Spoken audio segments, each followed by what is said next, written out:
Boom, we're here. We are here. So it's a very interesting episode today. Very interesting. But let's do some housekeeping and get it over quick.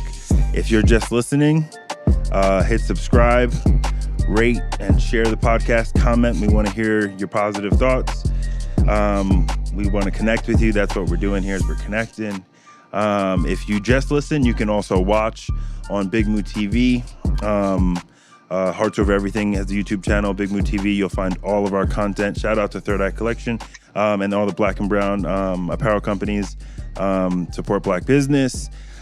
And that's pretty much the housekeeping. But today we have a special kind of podcast today because I speak a lot about who I used to be, and I think I speak about it with some shame and there's just some baggage there. But I wanted to bring a friend of mine on who is a certified coach, practitioner, anger management specialist, domestic violence specialist, clinical trauma specialist for individuals and families, and he's getting his master's in counseling, crisis response, and trauma in December. My friend Cory George, how you doing, brother?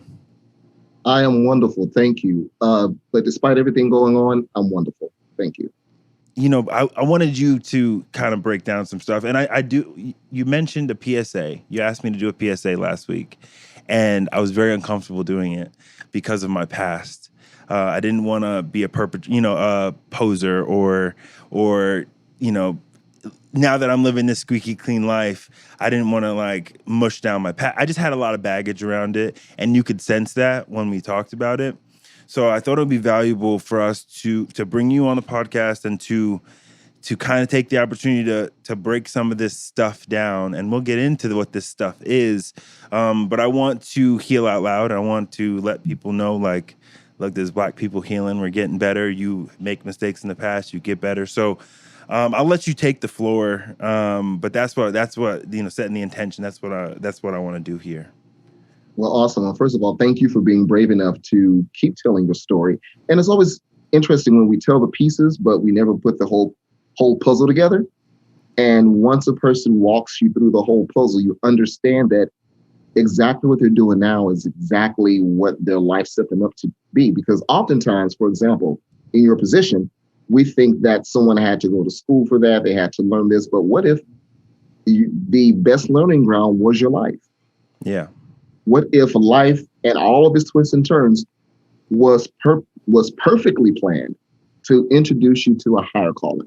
Yeah. Because oftentimes I ask people, if you had not gone through A, B, and C, would you be interested in doing D, E, and F? So for us to discount those struggles means we possibly discount our higher calling. And I remember being on your show and I was captivated by your presence. And then it wasn't just that, it was your calm. And I had said to myself, I said, there's a story there. I said, there's a story. I don't know what the story is.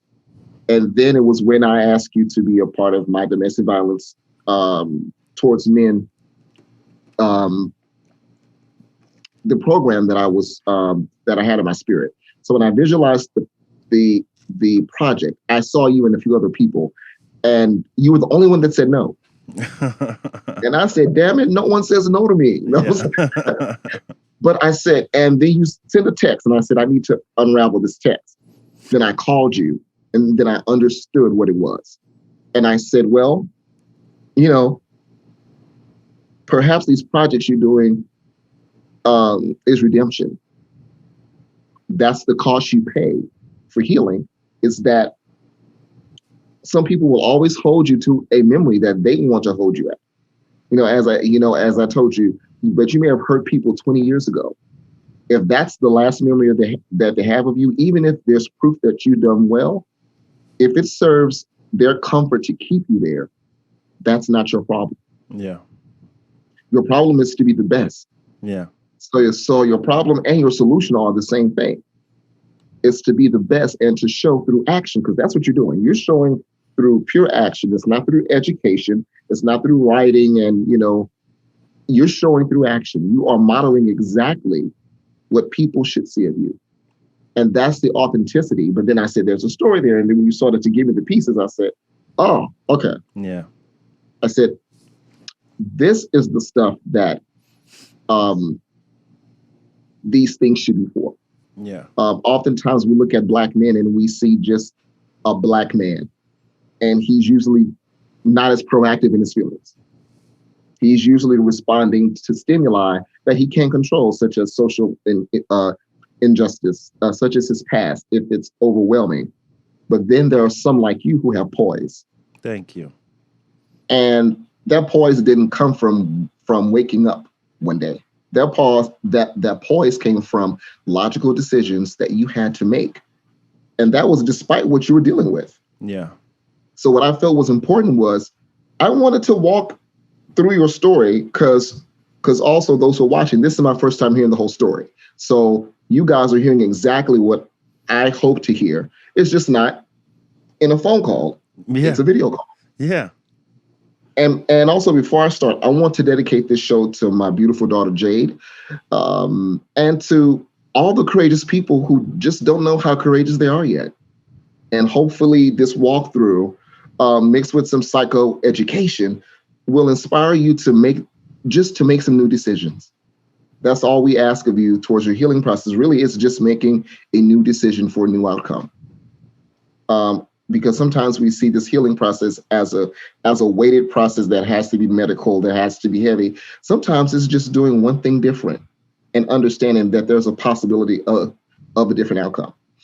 So I want to get started. I want to ask you, first of all, um, where are you from?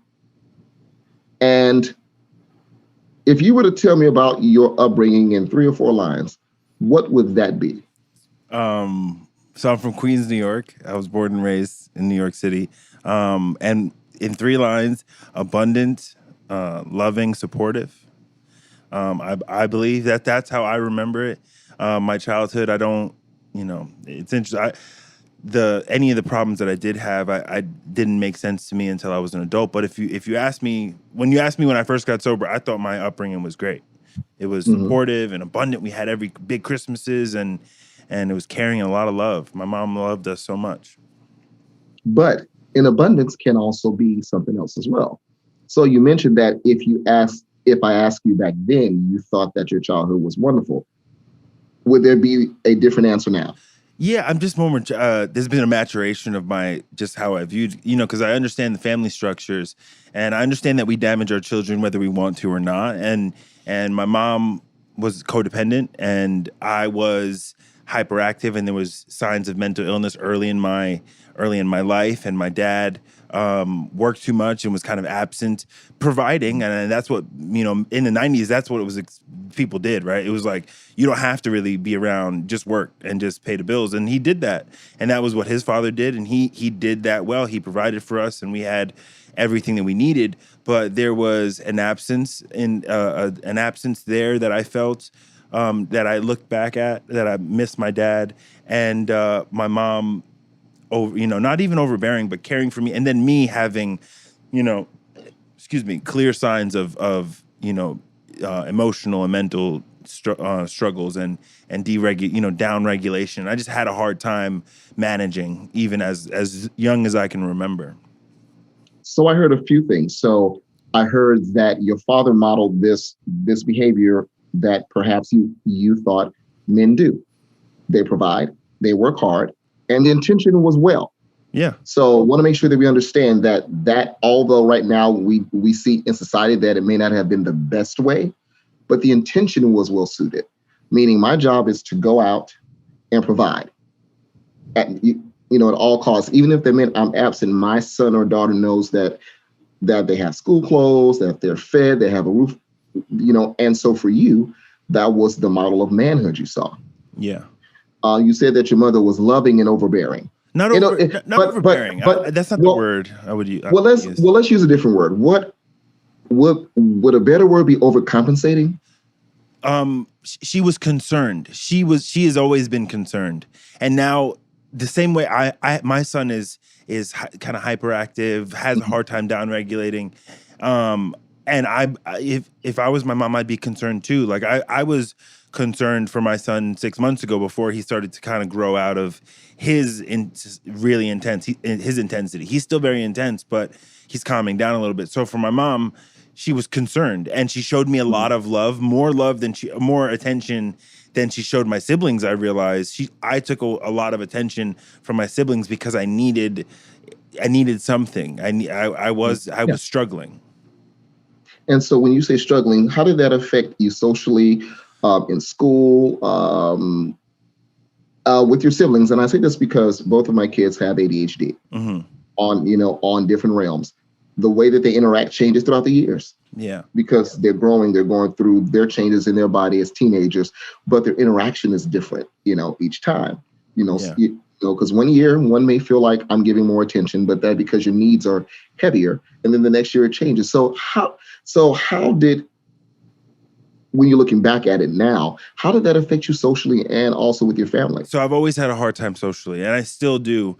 But being my parents put us in a school in a predominantly white neighborhood. So my brother and sister grew up in going to the same school, but maybe they didn't feel it as much. But I felt it. I felt different.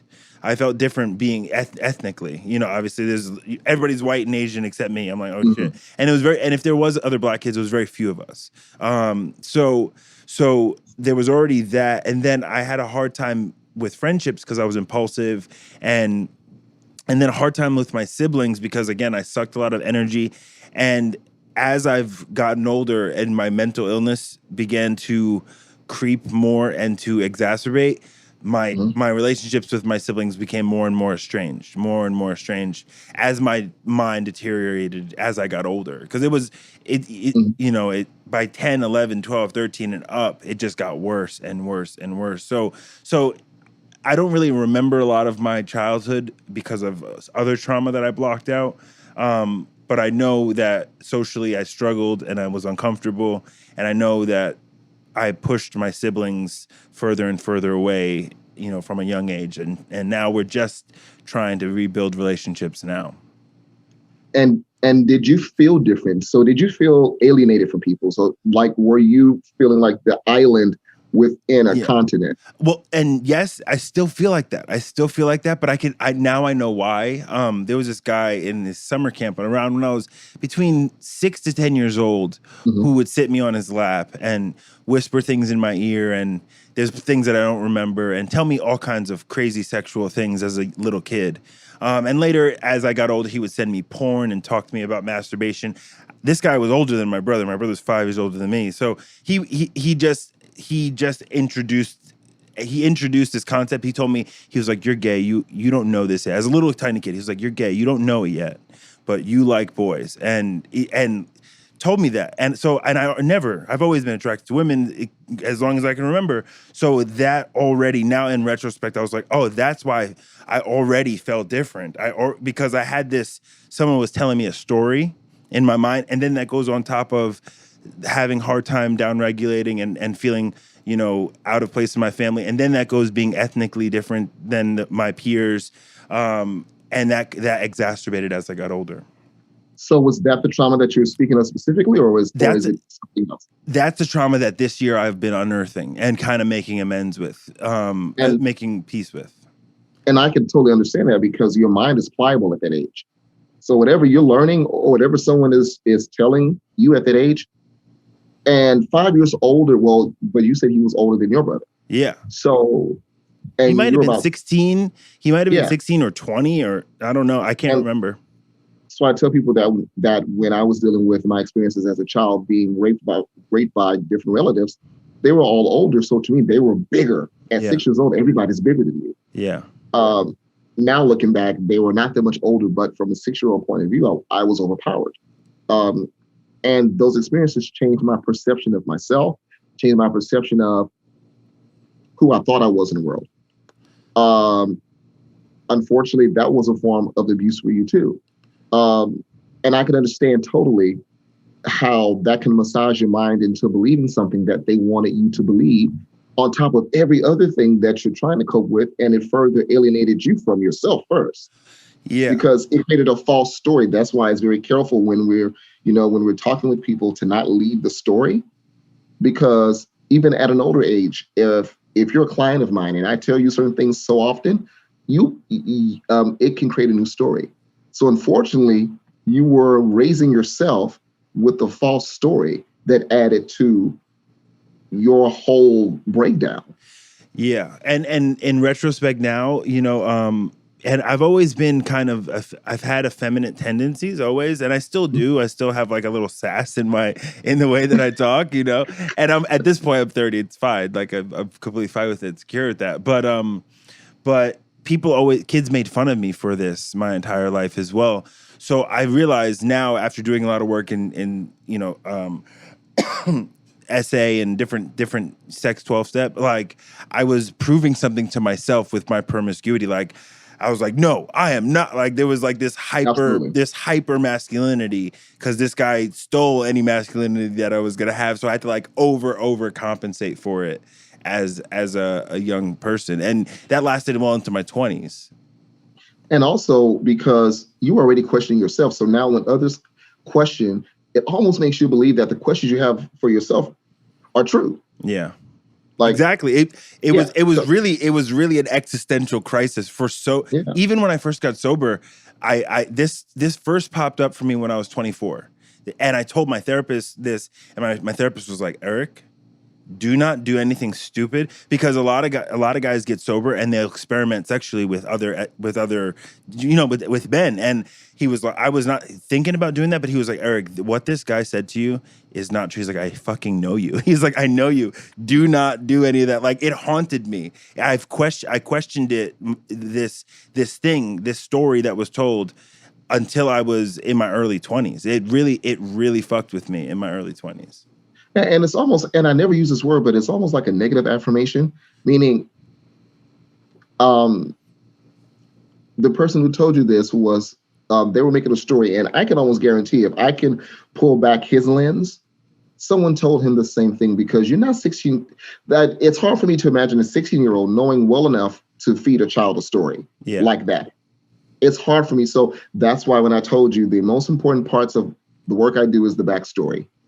Yes. So for example, I was abused, but I'm also interested to find out about the abuser's history. Then come to find out it was happening in my family Yeah. throughout the generations, but no one said anything. So the importance of the backstory is not to get anyone off the hook, but to trace a trajectory to where it all started and how we can unearth that mess. Yeah. So, which is not your responsibility, because I feel that's his story.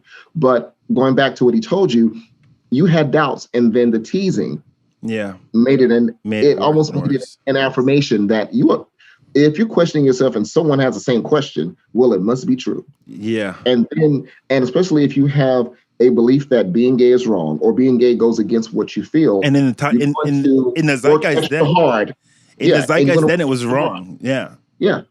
And so I want to tell you, if no one has ever told you, your responses were normal of a traumatic experience. Most often people upset themselves by thinking, why didn't I respond in a different way? But the truth is, when you deal with a traumatic experience, there are certain types of symptoms and things that happen that helps you to normalize the fact that, yes, I was in an experience that was abnormal. I had normal reactions to an abnormal life event. Yeah. So it's to help those who are listening who are worried about how they're dealing with their trauma. If it's still a trauma that's unhealed and you're worried about why you have an addiction, if you're worried about why you get upset so easily, or why you're absent in your feelings, those are responses to a traumatic event. Now it's time to work through those so that way you can have a new set of responses in your toolkit. Yeah. That's what healing does. Healing offers you a different way of seeing who you are, separate from those events. Yeah. That way you don't normalize the, well, let's say you unnormalize your own behavior. So if you have a short temper, so for example, most times when I'm dealing with people who have anger management issues, sometimes I can trace it back to a life event that they didn't realize was a sponsor of that. So if you have neglect issues, and if you fear that someone's going to leave you, what if that's a catalyst for you being violent towards somebody because you're afraid of being left, or you're angry because that person reminds you of your father? That person reminds you of someone that left you, and you don't want to lose them. Yeah. And you think that if you harm them, they'll stay, or if you threaten that, it'll stay. So that's why these backstories are so important because that's where the healing is. Yeah. So I want to move forward just a little bit because we got into the space of being, well, you said in your 20s with the sexual part, but I want to go back to your teenage years Yeah. because there's something in the middle there. Yeah. That's the start to all of this. So if I were to ask you, where do you feel that your outward actions began to decline? So I do not blame my brother for this because he was just doing what a guy does. When I turned 13, he turned 18, and his birthday's in August, so he was really 17, and he went up to college. He went Okay. up to college, and my brother, if you listen to my podcast, anybody who listens, this is my hero. This is my absolute hero. He's the person who I model the best parts of a man that I want to have. He is still that man today. I'm very, very proud of him.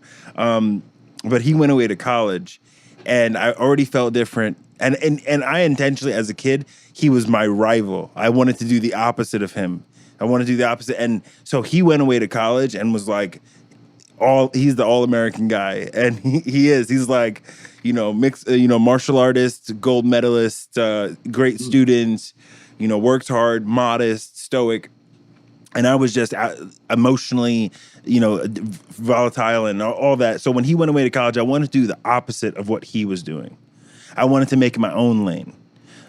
So when he went away to school, I found a group of friends. I found men or guys. I found guys or boys who I always say when I tell my story, we started doing drugs, and drugs even the playing field for me. Drugs even the playing field for me.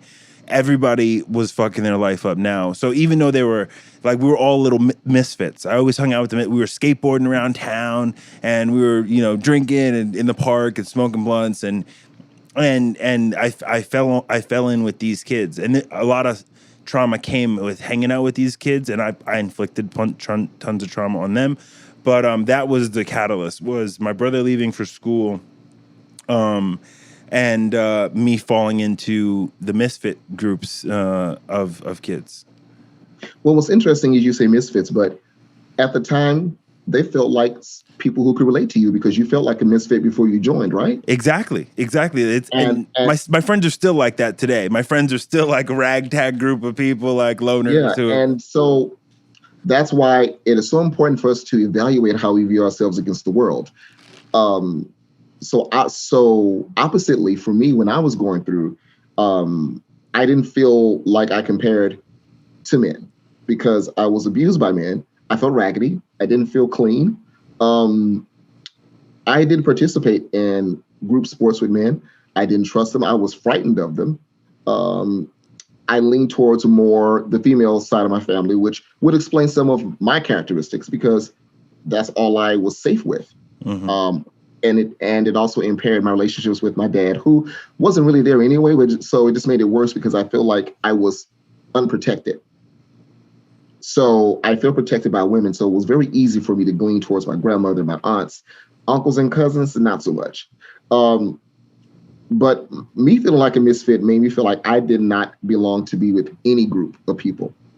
And it was hurtful because I was lonesome, but everyone thought I was a loner. But I want to go back to you because what I feel happened was you normalized how you felt about yourself, meaning this is how I am.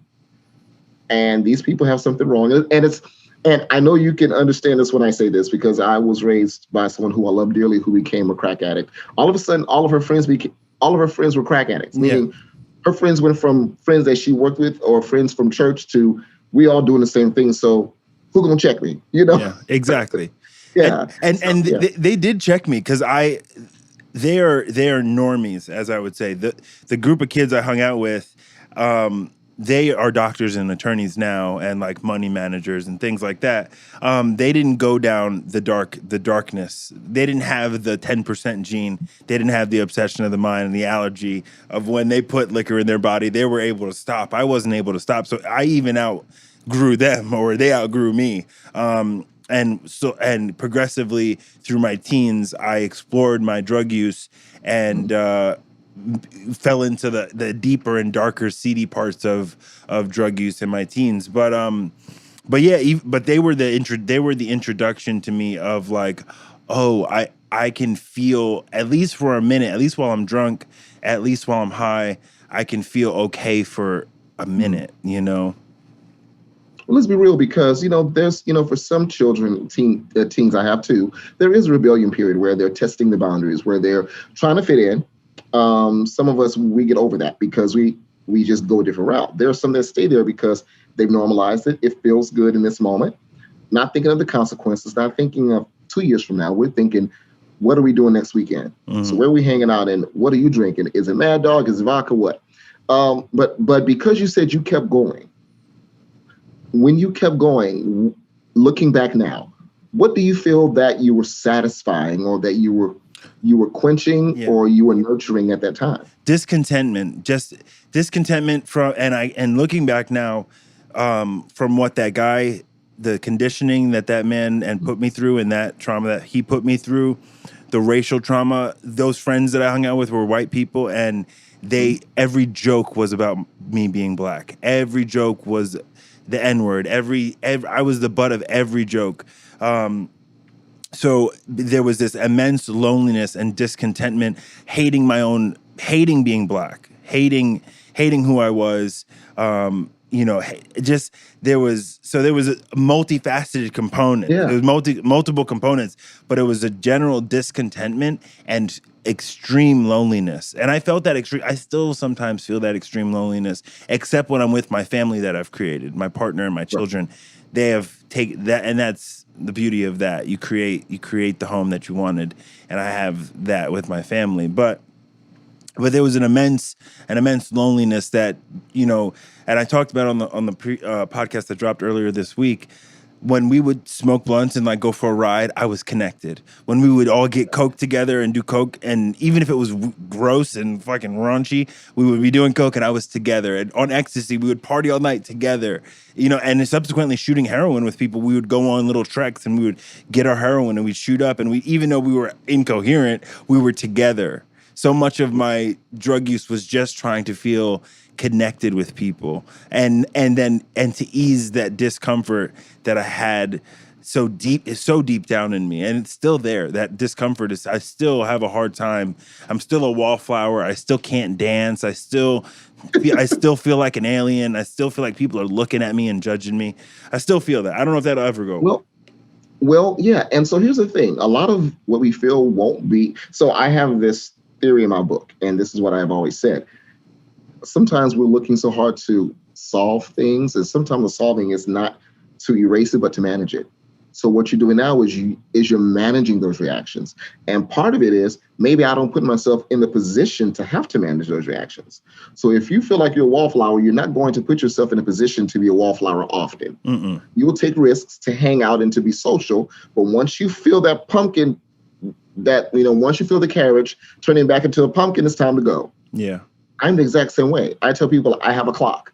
That's why I drive myself to places. So when I'm done, because my friends like to party, I'm about to expire. I love you so much, but I'll see you later, because if the pumpkin happens, it's not going to be nice. Yeah. So when you know yourself and you're self-aware, that's a power, when you know what places, things, and people don't serve you well, and the ones that serve you well. But I want to also add, you said discontentment. So I do feel that the drug use and alcohol was to numb that, was to numb those feelings. And numbing is a direct reason why some people fall into addiction, because we don't want to feel. Yeah. And sometimes it can be a temporary thing. So let's say you're dealing with grief, or you're dealing with a tragedy. Sometimes the numbing for that moment is okay. Yeah. For example, if you're dealing with grief or some type of tragedy in a heavy way, they will sedate you because they want you to be in a temporary space of peace. Yeah. So in those cases, that's understandable. But when that carries over and is extended to where the numbing turns into a physical need of the drug, that's where we have to understand that it's no longer, well, actually, it's never about judgment. We have to understand the crisis of what it is. It's an addiction. Yeah. So your reasons for doing what you did, it's typical. Many people don't ask, why did you become an addict? Because it's an unfair question.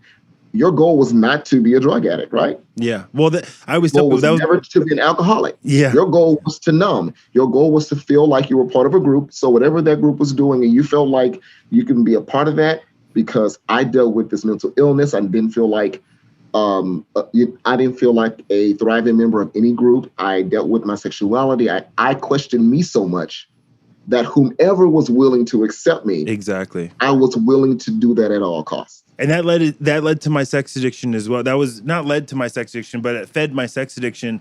That those questions about my sexuality, it would prove to myself, like, the more women I would have sex with, prove to myself, and then that that brought ease and comfort as well, and that brought make me feel like I'm accepted. I'm accepted by this woman, at least, even if we're just making out, she accepts me for this 5 minutes. You know what I mean? Even if it's not a relationship, Right. I'm being accepted. I sought that for so long. I've only recently ceased seeking that true need for acceptance.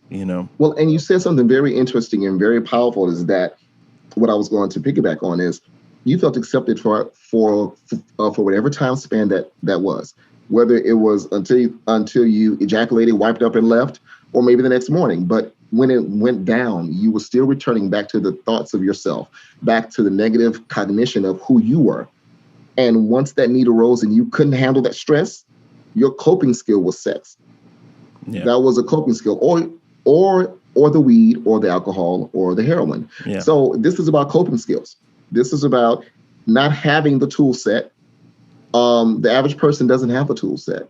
So before you seeked your help, you did whatever you could, and that was survival. Yeah. So many people fault themselves for going into survival mode, but that's how we're built. So before we are taught how to survive, we're in survival mode. So whatever we got to do, fight or flight. And I say these things to let people take themselves off the hook, because so many people are struggling with the past of what they did. But if you were going through trauma, there are typical types of responses that are normal. If you're going through addiction, there are typical types of responses and coping skills that are normal. So when we don't let ourselves off the hook, that is the hardest time for us, because it's hard for us to seek the healing. Yeah. Because we're killing ourselves on the inside, saying what I did was bad. Yeah. No, what you did was survival. Others see it as bad. You see people talking about a drug addict like, I don't know why she's on the corner doing this. But inside that drug addict is a human soul. Yeah. That was taken over by a disease. So once we start to make sure that people understand, with any type of disease, there are these ramifications that the person can't help. If you have cancer, you can't help that it's spreading, Yeah. right? You can't help that. So to say, oh my God, you got cancer, how could you? That's what you're saying. Yeah. Oh my God, you have HIV, how could you? That's what it sounds like. Yeah. Or you're an addict, how could you do that? Because I don't think anybody goes into the drug use or the alcohol intending for it to be an integral part of their life. Yeah. Is that fair to say? Yeah, yes, that is fair. I never, when I started drinking and using, it wasn't the intention of being a drug addict, but there was something romantic about the idea that I was gonna die doing die with some ease and comfort. The more I started to romanticize. I had a lot of suicide attempts as a kid, more than I can count, and I kind of conceded that, like, I'm gonna die an alcoholic death or a drug addict death, and so I leaned into it. I leaned into being. I was almost proud of being a drug addict. Mm-hmm. It was. I needed. This guy took my masculinity. I had no racial identity, but my identity was being a fucking junkie, and I was okay with that. And then to go into like where the PSA was coming in, a lot of, because I had this masculine, no idea of what masculinity was. Being able to be a tough guy, being able to beat people up, being violent against and to anybody and anyone, provided a sense of acceptance. People were like, "Oh, Eric is gonna fuck up whoever," or Eric could handle it. It provided me like purpose, and it provided me a sense of power. Lack of power was my problem. I had no in my whole life. I've never had any fucking power. Never. My brother was better than me. Fucking these white kids were better than me. Like, but violence gave me power, and I you know wielded it like a sword, and I just did whatever I wanted and I hurt people. I found an identity in that. And when you say power, what I heard, especially knowing the story of the gentleman that fed you this falsehood about yourself, um, how much of that power was really rooted in you're not going to let anyone else mess with you again? I absolutely, and like people, if anybody said anything to me that I was trying, like a guy, people would try to make like casual jokes, like people, and even if they were not fun, they were off color and not funny, they'd get punched in the face so quickly. I would punch anybody. I would punch anybody in the face for no one was gonna question me or say anything to me or not do what I wanted to. I'll punch you. I'll beat the shit out of you. Like Yeah. that was just my resting. But I wonder if the link, and you can tell me this because I don't want to put words in your mouth, but what I hear is the link between unresolved pain, unresolved feelings towards being hurt and being ashamed to the reminders of that unresolved stuff. So if someone says something and it was a trigger, it's about managing triggers, because most times anger management is, this is a trigger, let me work on the trigger, because no one is responsible for managing a trigger.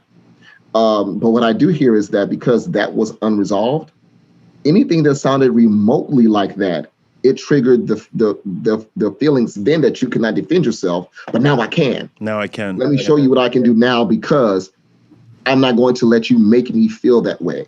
Yeah. But in essence, you already felt that way, because once your anger was in place in the way that it was, and let me be clear, anger is not the problem.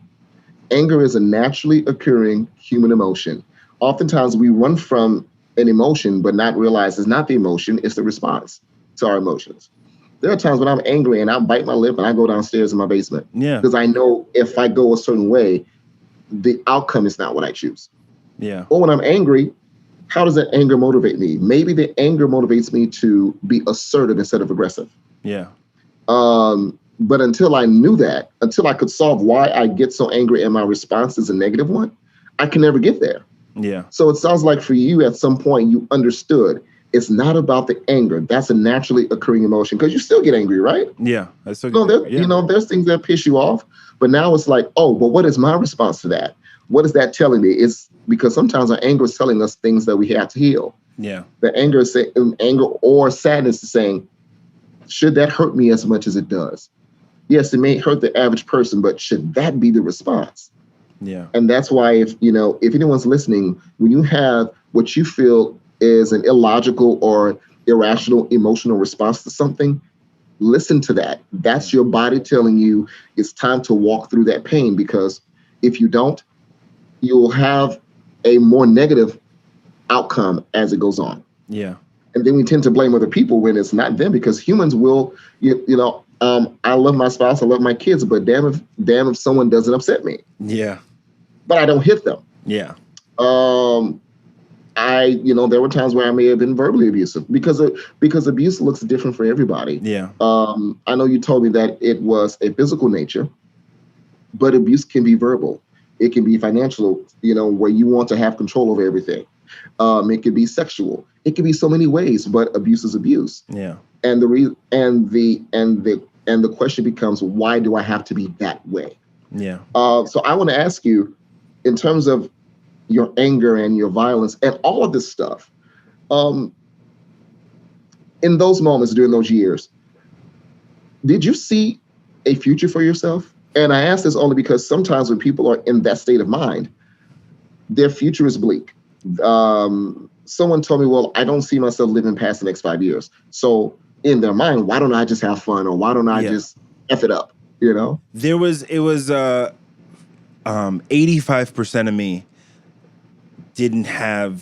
was like, I'm gonna die, because I wanted to die. When I tell you I would not stop committing suicide. Even my use was, I tried to commit suicide in 2015, actually. So sober, I tried as well.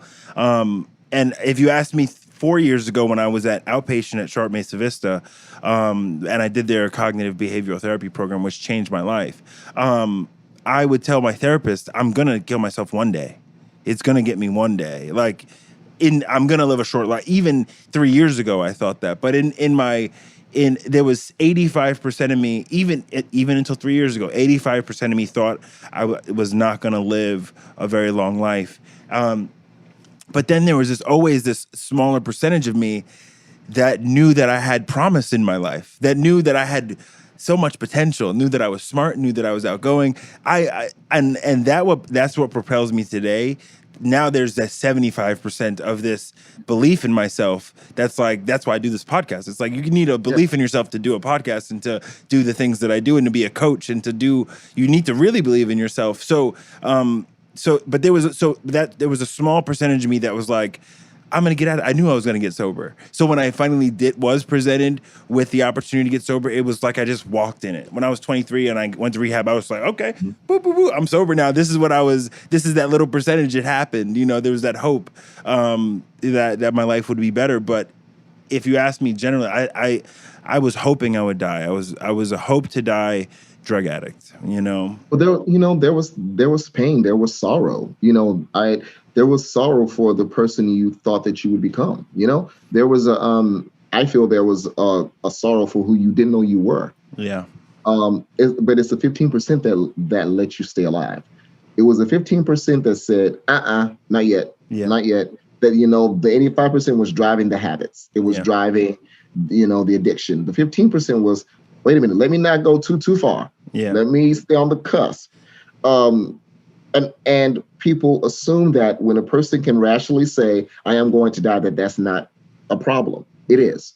We look at suicide thinking there has to be this overt crisis, this overt thing of, oh, I'm going to do it now. But if someone is casually saying, I'm going to do it often, and you hear that, take the clue. Yeah.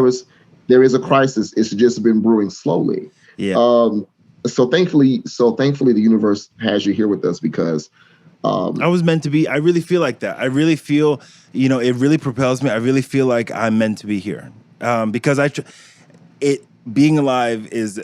I tried the opposite. I tried to die. I really put full-time, 24 hours a day, 7 days a week effort into not living. And thankfully for my parent that I do have that privilege of having parents who never gave up, parents who invested in my mental health and still check up on me like, hey, you going to the doctor? Hey, you seeing your therapist? Parents who still make sure I'm, keep me accountable to my recovery, even almost 7 years later. They're like, you going to meetings? You sponsoring men? Yeah. They still are. And I had parents like you, who care about your children who never give up. So I'm very lucky because because I faced, I was almost looking at prison for 7 years for a case, and my parents really bailed me out of that. They really, really bailed me out of that. And I'd be getting out of prison now if they didn't save my life. So let's shift to, I want to shift now because you mentioned it, that support system. Many people feel that I need to do this alone. I need to heal alone. I need to walk through this alone. I know when I'm dealing with crisis and trauma, I tell people sometimes you're not prepared to walk through that muck, because if it's unearthing memories and things that you've already stuffed with alcohol or drugs or any other action, you may not be safely prepared to journey that alone. So I want to ask you, what do you feel was the value of having people who supported you? And I hate to say even when you're down, because that's what support is. Yeah. Support beams. Like if you put, certain things on support beams, it's supposed to be there when things may get weak. That's the intention of it. Yeah. So when we say, even when I was down, no, that's when they're activated. Yeah. How valuable for you, looking back and even looking now, as you said, was having people who believed in what you didn't see for yourself? So my mother's love is what taught me about spirituality. That's what taught me about a spiritual life, because and I see it with my children, my partner. I love my kids, but the love of a mother is something that is divine. So my mom I still remember, I can hear my mom saying it today, like she would whisper it to me when I was so intoxicated, I was insane, and I would be passed out on the floor. She would say, never give up. She would say, never give up. And she still tells me that. And I'll remember that on my deathbed. My mom said, never give up, you know? So I'm very lucky to have a mother who was like that. My siblings had to write me off for their protection, and my father did as well, but my mother never gave up. And then getting sober, you know, and going through my mental health struggles that I still have challenges with. I have men that there's been days as a sober man where I've called men 20, 30, 40 times until I felt better. I'm a firm believer. Pick up the phone, call somebody, see a therapist, have, you know, that is, support systems are what it's all about. You know, in my business, I say we're not meant to do life. We're meant to do life in fellowship. We're meant to do Mm-hmm. life together, and it there's something divine about intimate, you know, male relationships and intimate female relationships as well, but men who support men in not in a toxic way, but in a vulnerable way, has changed my life. And I have two guys, you know, more than two, but I in San Diego, I have two men who I can call about Mm-hmm. the darkest of my secrets, some of the things that I'm sharing on here that Mm-hmm. I don't share publicly. They've been knew about me. They've Yeah. been, you know, so the value of a support system. I think everyone in their healing process needs to do it in with people. We're supposed to heal together. Here's why I feel that Black men in fellowship is very important. So we have historical trauma. Hmm. We have the generational trauma because we know the history of our existence, at least in this country. So when we see an advice show that has a white male or female, we see it, we hear it, it may mean something, but we can't attach because we have some trust issues that are very valid that no one is responsibly working with because we're told that we should get over it, right? Wrong. We should have those conversations. We should have those apologies. But until then, um, we feel most comfortable with who we feel looks and feels and can also understand our experiences. So sometimes going through trauma is not just about you, Eric, going through trauma as Eric. It's you going through it as a Black man. It's you inheriting all of the generational trauma, how your white friends teased you. It's just a reenactment of what you've already inherited because there's proof showing that we can inherit the trauma from our past ancestors. Hmm. It changes our DNA, at some point. So that's why sometimes we're hyper vigilant. That's why sometimes we have heightened anxiety, is because we don't realize that we've inherited stuff that as soon as it's activated, we look like the angry Black man. No, we're not angry, we're cautious. Yeah. So when you're in fellowship with other men, they're modeling that behavior that makes you feel safe Yeah. because they get you.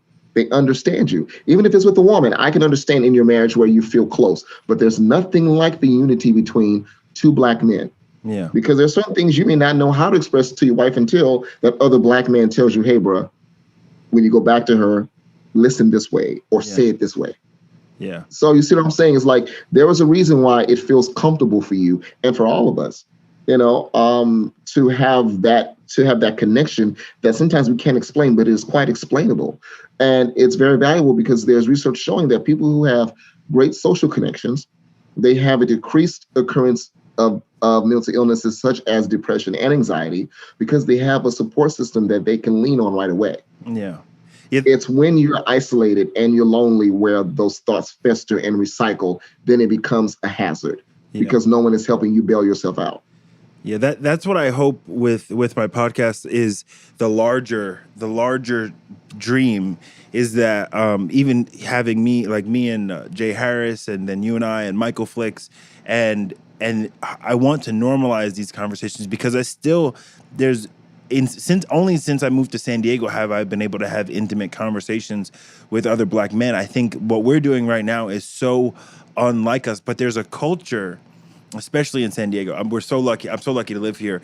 There's a culture of Mm-hmm. healing in the Black community here, and maybe it's in other communities too. I see actually on social media during the civil rights movement that we're in, there's a resurgence of kind of Black love that's Mm-hmm. happening. But I want to normalize Black vulnerability. I want to normalize the Black healing, and it's and even though the connections I made my friends are all misfits like me, people who are rejected, because I've been rejected by the black community, the white community, everybody. So my friends are the same people. There are Mexican guys who were rejected by the Mexican community and the white community, Jewish guy who was, rejected by his Middle Eastern community. So it's, I've still found those misfits again. It's interesting, the same with the misfits have found each other, but we're misfits in healing together now. But the overlaying, mission and kind of what the real value of the podcast is showing that black people heal, and we're healing out loud, and we're getting better, and we can get better, and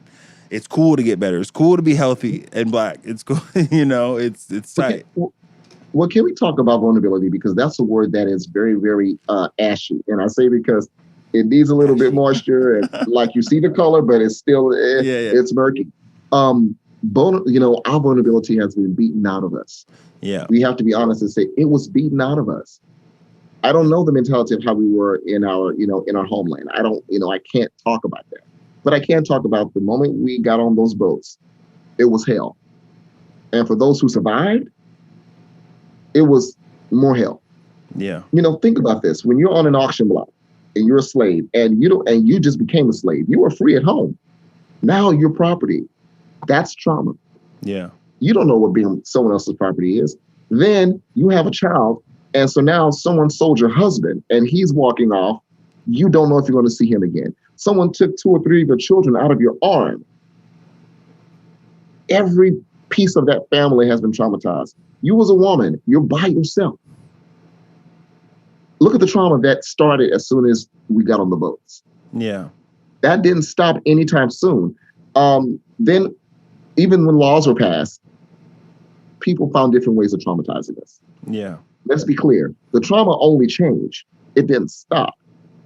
There were legal ways to do it. And then once new laws were created, let's find a different way to do it. Yeah.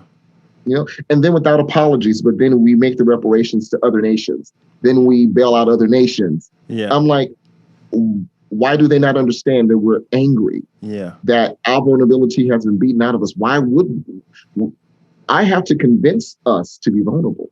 And understandably, this is not going to be an easy walk. But I liken vulnerability to anything that grows.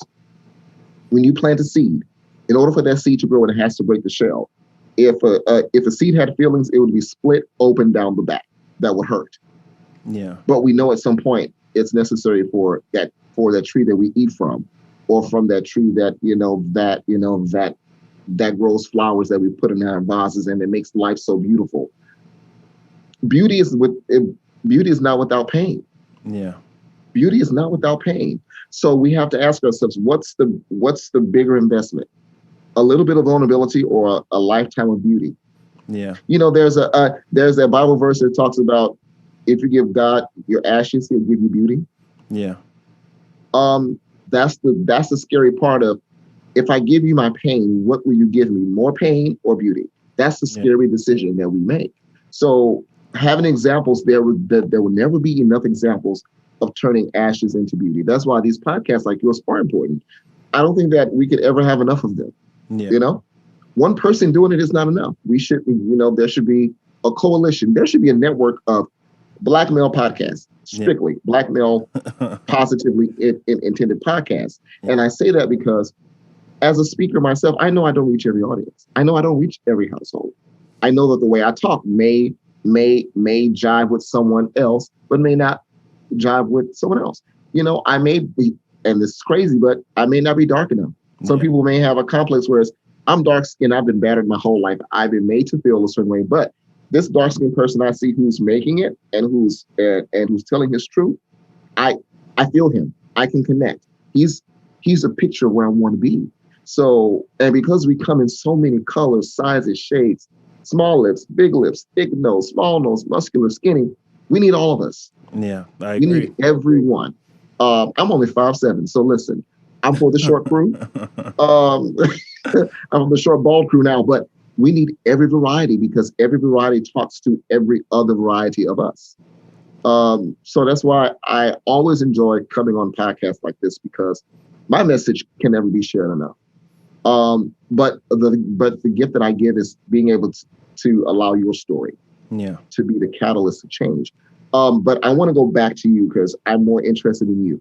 Um, what was the turning point? What I know you said you just washed into Yeah. rehab, but there was something that Yeah. said Yeah. I need to make a new decision. So when we started the show, it was about making a new decision. What was that catalyst for I you? was morally and spiritually bankrupt. I vacant behind the eyes. My friends, I burnt every bridge. Because of the mental illness, my bipolar disorder peaked its way and then forced its way into every situation I was in. It was just erratic and insane, pure Mm, insanity, exacerbated by drug use. So after a decade of the end of a decade of this, the maturation of bipolar disorder and the maturation of an addiction, I didn't have any more friends left. My best friend died in 2009. So I still used for two or three more years after that. After mm, he died, more friends were dying. I was getting arrested, and every time I would leave the house, I was abusive to everybody around me, my mom, and yelling and doing what drug addicts do. I'm doing a few interventions. I'm partnering with on a few interventions next week, and the addicts and alcoholics do the same thing. We just suck up resources and abuse people until we get those resources again. So that's what was the change, was that I was morally, spiritually bankrupt, had no friends, had no money. I wasn't high. I was only high one day a week. I was sick the rest of the time. mm. I just had nothing. When I moved to California, I always say this, I had a duffel bag and a book bag filled with needle caps and Xanax falling out of every pocket. That was the extent of my life. That was my life. And when I was presented with the opportunity to go to rehab, I was like, "Fuck it, I'll go." I had nothing. There was the only thing left to do was be homeless on the street and sleep. I would eventually lose all those items that I had, and just if the next step was to be living in a sleeping bag. Well, and the most important thing about rehab and going and to make it successful, that it has to mean something to you. Going for someone else only means something if you don't want to lose that person. If you don't want it, going to shut folks up, it's not going to work. Going to quiet people, no. If you're afraid of losing something, if you're afraid of losing your life, um, and I had to understand and forgive my aunt who became an addict. I realized what I imagined to be her rock bottom was not her rock bottom, the first thing. And her addiction was stronger than her love for me. Yeah, I felt unwanted because she was my rock. If you ask me who my mother was, it was her. So I felt you don't love me enough to put it down, but it was before I understood that it was a disease. yeah, Um, and I think that's why some people, especially people who are close to you, may have a hard time dealing with addiction because it changes the relationship that they know. yeah, And until we make psychoeducation about drug addiction more mainstream, some people are going to suffer in those relationships because they equate the drug abuse to the loss of a relationship. yeah, That's not what you're thinking, because in your head, when you're high, you still love people. yeah, When you were not high, you still love your mom. When you're high, you still love her. yeah, But it changed the dynamic. So for them, it looks like a loss. yeah, So how hard was it when you walked through that door? Although you moseyed on there like Mighty Mouse, yeah. uh, how hard was it? Well, there's two questions. How hard was it to go through the process? And there's a maintenance, whereas, as you said, you're always going to be an addict. You're always Yeah. going to be, this. Describe the maintenance because people think that once Yeah. you're okay, Yeah. you're always okay. And there's some people my ex-girlfriend who I started using opiates with, she quit and she still quit. And my friend, I have close friends who did heroin with me and quit and stayed done. But that is not my case. I the maintenance is I'm a 12-step guy. I talk about that on my podcast all the time. I'm an active member of that and here's why I'm so active. And a lot of people don't know this, and I don't. But when I commit suicide in 2015, I had this experience where I was on a lot of medication because when I had 9 months sober, my mental illness peeked its head and said, "Oh, you're Mm-hmm. still fucking crazy, even though you're sober." It wasn't the drugs. And that was 2014. And then a year later, in 2015, I tried to commit suicide, and I was heavily medicated, and I got a lot of judgment for it. So I left. I left 12 step, and I just lived life on my own. And my life. I ruined my life without drugs and alcohol just as easily, because all those years of using, I had no principles. I had no principles. I had street principles. I had violence. I had sexual promiscuity. I had lying, cheating, and stealing. Those were my principles. So when I got sober, those were still my principles. It was still, how can I get you? It wasn't violent. It wasn't violent anymore, but it was still abusive, and it was still forceful, and it was just, so I didn't have principles. So I got really desperate again in sobriety. My mental health. I went to outpatient treatment for my mental health, because of that suicide attempt and like constant suicidality.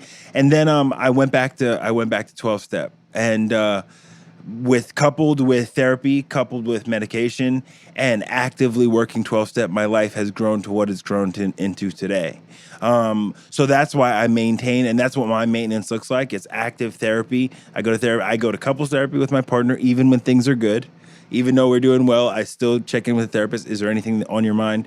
Blah, blah, blah. And I have individual therapy with a black therapist. I've never had a black therapist until I was 29 years old. So I connect with a woman who walks me through life, and I have a sponsor, and I go to meetings. I'm going to a meeting after this. Like I actively, but I need to forever treat my illness, whether it be my mental illness or my addictive illness. I need to forever treat them, and I've conceded, and I enjoy treating them because it makes it so I can have these conversations on a microphone with very little shame. There was some shame in this conversation, but I feel more freedom in sharing it than keeping it to myself, and that's because of being an active member of a recovery community. And again, But I do it in fellowship. I do as well. But also, and you said you felt shame. The difference is you walk through it bravely. The difference is you let the feelings happen. Because when you don't go through feelings, they don't go away. They come back, and sometimes stronger. I'm proud of you for just walking through it, because that's where the healing is, walking through that event and saying, what is my decision and my response? That's really what healing is. People make it complex. Like, no, you just make a new decision. But one of my final questions for you is, if you had a chance to go back in the time machine and you saw yourself when you were about to take the plunge into the abyss, what would you say to begin to rescue yourself? Whew. If I had to, this is gonna be weird. If I had to whisper something in my ear, if I have to whisper something in my ear, it would be that you are okay. You're okay. You're okay. And if I had to like plant a seed in my young mind, is that I'm okay. And you're okay the way you are. You're okay the skin color you are. You're okay talking the way you do. You're okay. You are okay. Instead of, because that's what I know now. That's what I can tell in meditation and with my therapist. Even when I'm fucking up in life, even when I'm fucking up in life, my sponsor will essentially, in more words, say you're okay. And that's what I've learned to do in meditation, is self-soothe and tell myself you're okay. I no longer need sex to soothe me. I still like attention and validation to soothe me. That I don't know if that goes away, but it's nice. I'm sure you like it too. But go ahead. No, I was saying there's always a healthy amount of everything that we tolerate. Yeah. Yeah. Like if I take a selfie and I only get one like on Instagram, I'm bothered, right? but I get over it. Then I just move on. Whereas and I always liken it to, if I see certain posts and then it's repetitive, it's because there's something that they're getting from it. And you're the master of inconspicuous posts. I don't know how you take the pics, but I always look like I'm studying myself. I have someone who shoots my content. And it's beautiful because I like that you use color, and I think that, because we didn't touch on this, but your representation, your thoroughness in your post, it is breaking the chain of what we believe masculinity should look, feel, sound, and be received as. You're this this guy who has muscles and who has a brawn. But like I told you, you have a voice that is calm and patient with yourself. It's not that you're trying to be patient with us, but you're patient with yourself. And when you model that for yourself, you exude that to other people. So I want to say that I'm proud of you. Thank you. I don't always know what people hear from other people because we do the work, but we don't know. So I'm going to say for what I know of you in such a short time, I'm proud of you, and that God has not even started making a mistake yet. So He didn't start with you. Yeah. You are a beautiful human being, despite your mistakes. You are a beautiful human being. You are loved. You are you are you are a catalyst for many people's next level in life. So I appreciate and love who you are. Thank you, man. I appreciate that. Those affirmations from men. You know, I did a whole, like, when I was first learning how to podcast, we did a whole episode on the difference between validation and affirmation. And validation is permission, right? It's like, please validate, give me permission to be. But an affirmation like the one you just gave me is acknowledgement. It's the acknowledgement of my existence. And that goes, affirmations from men who you respect, go leaps and bounds, you know. But I will say but I will say when our parents or our caregivers don't provide the model of validation and affirmation, because there's a healthy mix, as we talked about. What we don't feel in the home, and only if we feel that we've missed it, that we try to replicate that in people that can never give us the mom and dad feelings. Yeah. That's where we get into the toxicity, into trying to make our boyfriend our dad or make our girlfriend our mom, and that's not her place. That's not his place. Yeah. And I know that you have another meeting to go to. So again, I want to say thank you for being vulnerable. Yeah. Feeling safe with me, because I don't take for granted that people share with me because I'm special. They share because they know they're special. Yeah. Be clear. I don't think I'm doing anything stupendous. I just feel like I'm just a facilitator of a beautiful life story. Yeah. That's all. Thanks, man. I appreciate you. As we play out, plug all of your stuff. We'll link your Instagram under your video, so people will be able to find you on Instagram. So, yeah, I make my life very simple. My Instagram is Cory George. No, I'm sorry.